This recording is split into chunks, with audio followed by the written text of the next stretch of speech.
Hello everyone, Mr. Matthew here again in my kitchen. Now if you watched the other videos, you know I tried to make some dumplings, Chinese dumplings, and it was not good.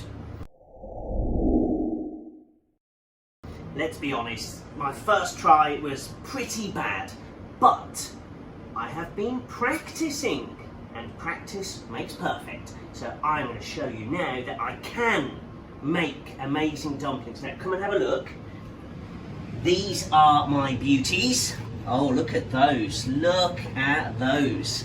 Lovely. Now then, we're going to cook these, and they're going to be wonderful. Okay, let's do it. So remember,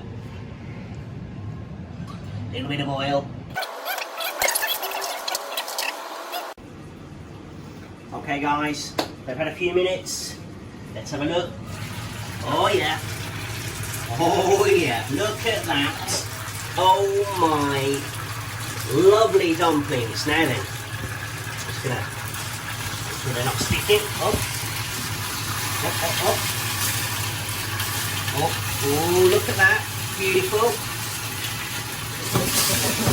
Look at that.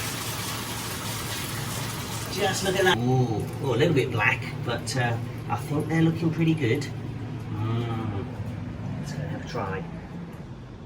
Right, my dumplings, and I've got some nice sauce. I added some spice into this one today. So it's time for another taste test. Ranty, it's going to be good. Let's try.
Yes!